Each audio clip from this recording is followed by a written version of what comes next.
Frankly, there is a part of me that has been waiting all show to do this segment, and there's a part of me that has been dreading it. The reason I am dreading it is because I do not like disagreeing with really, really smart people. And Mina Kimes and Kevin Clark, I think, are two of the smartest people writing about, thinking about, covering football, not only at ESPN, but across our media space. I think they're innovative thinkers. I think that they have an ability to cut through some of the BS sometimes and just get to the point. But I was listening to Mina's show yesterday, the Mina Kimes show, featuring Lenny, the lovely four-legged Lenny. And Kevin was the guest. And I was very intrigued with the concept of the show, where they rated their top 10 coaches in the NFL. And then on the back end of the podcast, they did their 5 coaches who they thought were most on the hot seat.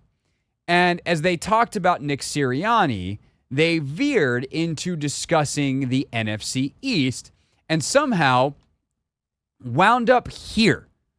Of all places, here. So here's the thing about the NFC East, though. You could argue that every single coach in this division, yes, I'm going to say 4.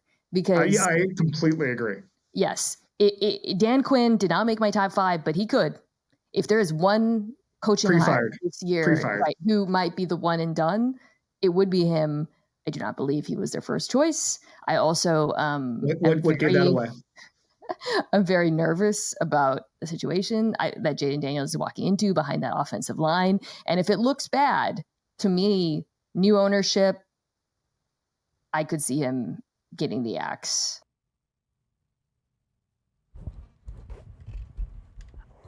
I'm sorry, what? What?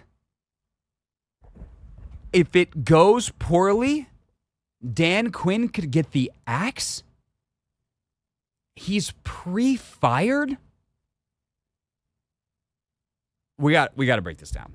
And again, this is why I'm both been chomping at the bit to do this, because I think that is one of the most ridiculous things I've heard from a smart person and smart people in a long time, but also dreading it because I'm like, wait, am I the idiot here? Am I going to destroy them on the radio in the way that radio hosts sometimes do? And then a year from now, or whatever number of months January is from now, look like a buffoon because Dan Quinn gets fired. But I'm pretty sure I'm right here. So let's get into it. So here's the thing about the NFC East, though. You could argue that every single coach in this division, yes, I'm going to say 4. Because I completely agree. Why? You said 3, and then you, when Mina said 4, Kevin, you should have been like, no, Dan Quinn. Somebody be the voice of reason here. Nope. Yes. Dan Quinn did not make my top 5, but he could. Anthony, before the show, we did an exercise. We went through coaches and said, okay, these are some of the best ones. These are some of the worst ones. Here's whose seat is hot, whatever. We came up with at least 10 that were easily in hotter water than Dan Quinn with a bad season. In part just because, like, imagine this, for instance. Dan Quinn, proven commodity, has been to a Super Bowl, whatever. And we also know, as we'll get to more in depth, who Josh Harris and Adam Peters are and what they value and all those kinds of things. But let's say Mike McDonald, young up and comer that I'm sure like the Kevin and Mina probably love. And by the way, I like Mike McDonald a lot. I think he's really smart. I think what he's done as a defensive coordinator is incredibly impressive. So much so that there's going to be like 6 different DCs that are running a version of his defense this year. But this dude's 36 years old and has had 1 year as an NFL defensive coordinator. Yeah. Like, he doesn't have a resume to stand on. And by the way, the Allen family are complete and total wild cards in Seattle. Jody Allen running things up there. And if they just fired Pete Carroll for what feels like no reason. And so it would make sense that maybe the GM could get fired after a bad year this year if they don't meet expectations. And they are going to have actual expectations. If a new GM comes in and is like, get this wonder kid out of here, who's more likely to be fired? Mike McDonald or Dan Quinn? Easily Mike McDonald. Easily Mike McDonald. Do I think either's in remotely hot water and that even with a bad year, either is a chance of getting fired? Basically, no. Next to no chance either one does. But if you told me I had to pick, it's without question Mike McDonald. What are we talking about? He's barely outside of the top 5. If there is one coaching hire this year, right? What does pre-fired mean? The same people that just hired him 4 months ago they just hired him. You don't hire people to fire them months later, which gets into this cockamamie whatever explanation they're about to get to. Who might be the one and done? It would be him. I do not believe he was their first choice. That's wrong. And I'm trying not to get like overly annoyed, but it's probably too late.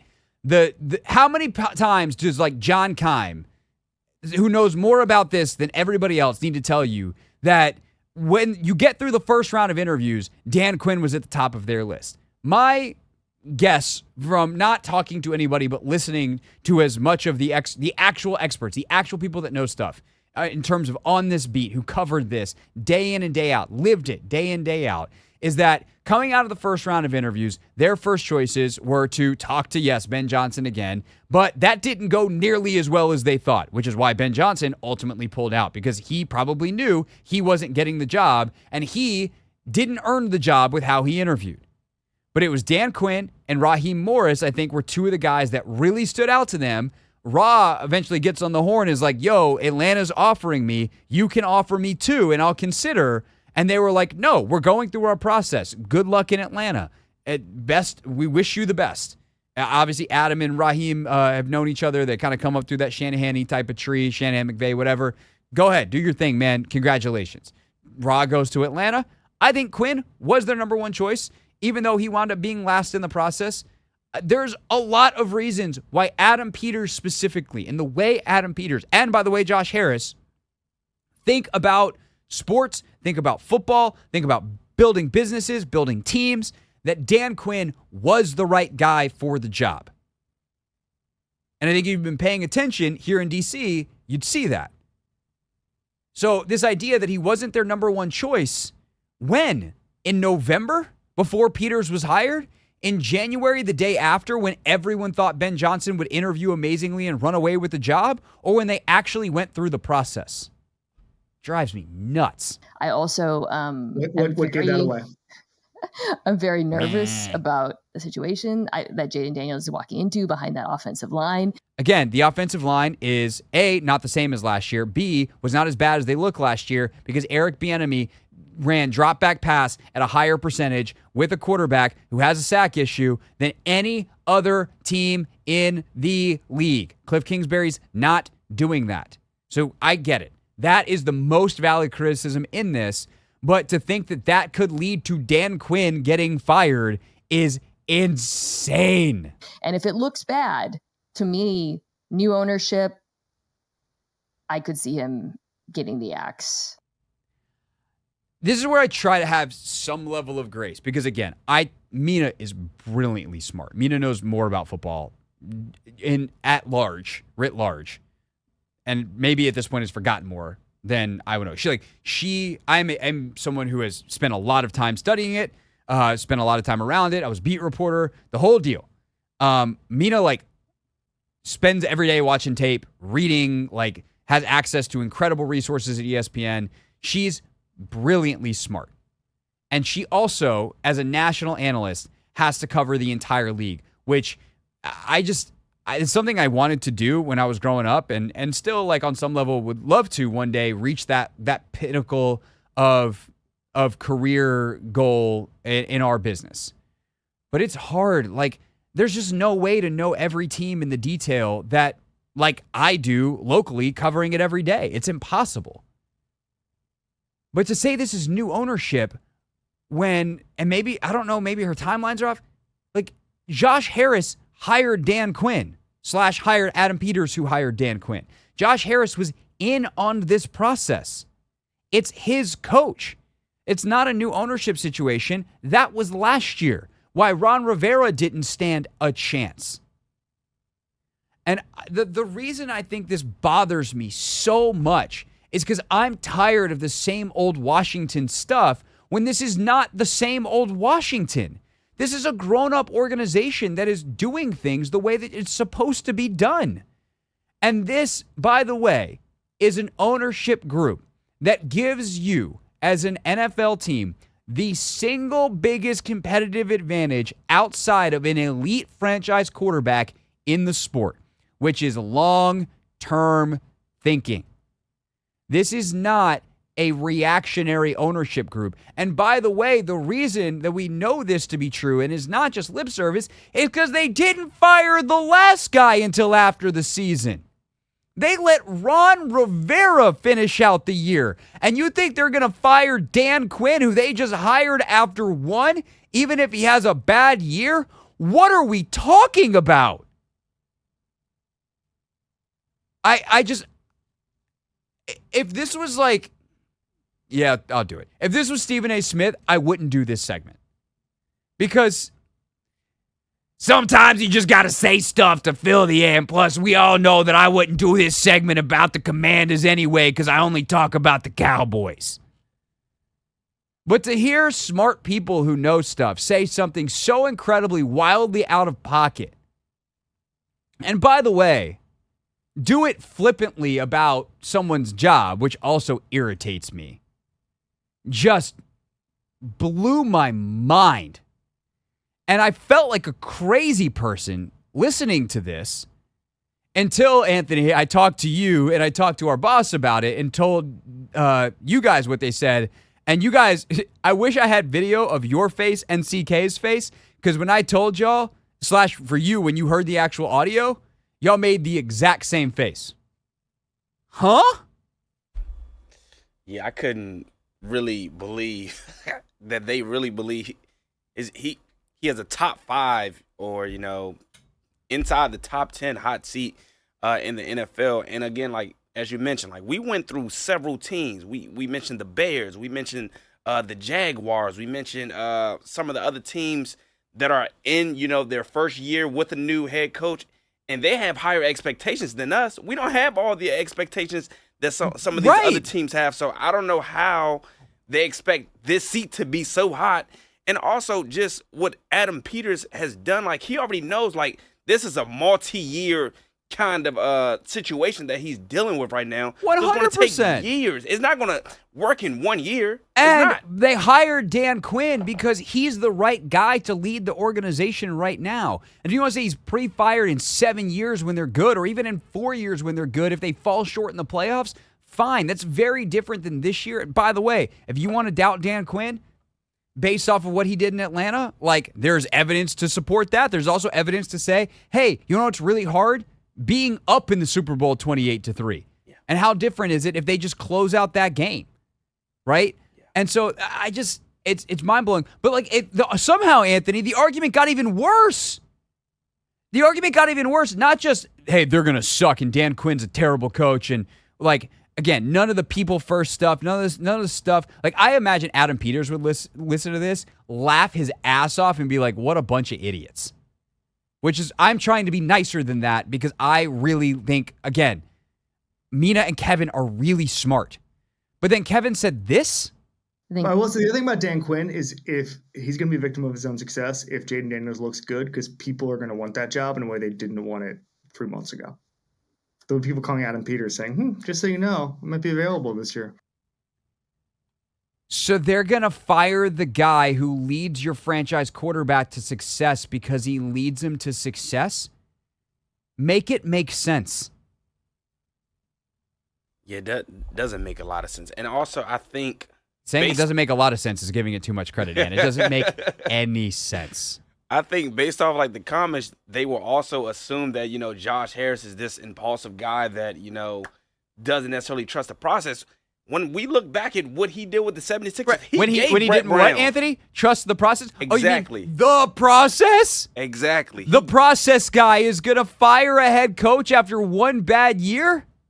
Not at all. I'm not even talking about ignoring all the positivity that's coming out of this place. I'm not even talking about like looking at the early returns of, they're not out there at OTAs and seeing how well or how much energy there is at practice and how sharp they look. And I'm not even talking about that. On a conceptual level, this is nonsense. And to think that people, and this I will be like, come on, Kevin, like, if you're thinking that people don't want to work here and that 3 months ago this wasn't a desirable job, what are you watching? Everybody and their brother wants to work for Dan Quinn and Adam Peters. Look at the executives they've hired. Look at Sosno they hired this week. The players they've brought in as well. You think Bobby Wagner's coming here for funsies? They didn't even pay him that much. Dudes are here in the front office on the Anthony Lynn. Anthony Lynn didn't have to go anywhere. Or I wouldn't say he didn't have to go anywhere. I guess Kyle did dismiss him after 1 year. But he could have gone a lot of places. Anthony Lynn is highly coveted. He's not even the OC here. He's a running backs coach. Cliff backed out on the Vegas job to come here. What are we talking about? I just think it bothers me so much, again, because it comes from smart people who I actually like and genuinely respect. And because it ignores every shred of evidence of how this organization has changed since Josh Harris took over. Adam Peters was the number one general manager candidate on the market, and he committed to come here without taking any other interviews in 5 seconds. They were thorough in their process. Yes, they were the last to land a head coach, but they knew what they wanted, and they got the guy they wanted in Dan Quinn. And then Dan brought in an exceptional staff. They brought in players that are going to establish a culture. And they also realize it is a multi-year rebuild that is going to take time. And outside of them being non-competitive to the level that they were in December last year, there is basically no way, or some kind of HR-driven scandal, there is basically no way that Dan Quinn is getting fired after this year. And to suggest anything remotely like that is possible tells me that when it comes to the Washington Commanders, you are not paying attention. Not that you're smarter than everyone else, not that you know more, not anything other than you are just going back on the same narratives that are not lazy, they're just retired. Because that was the truth here for a long time, and we should acknowledge that. And it does feel like stories still sometimes pop up where it's like the Topgolf thing. But you want to know what? People in the league didn't think the Topgolf thing was some goofy, silly, laughing matter. They're like, yeah, that's how it works. It's a little different for quarterbacks, but hey, I understand why they did it. And so on this one, I love Mina, love Kevin. I think they're really smart. We've had them on the show before. I would have them on again. This doesn't change what I think of them as football analysts, as people. But I really just am flabbergasted at the idea that you can look at what is happening here, what is being built, and the long-term thinking from the ownership and the lead guy in the front office, and think, yeah, they'll fire a guy after a year if Lincoln Riley has a good year at USC and picks up his phone and calls for a job that's not open. Or because they lost 12 games. No, those days are gone. And thank God for that. Hey, this is DA, and you're listening to The Hoffman Show on the Team 980 and the Odyssey app.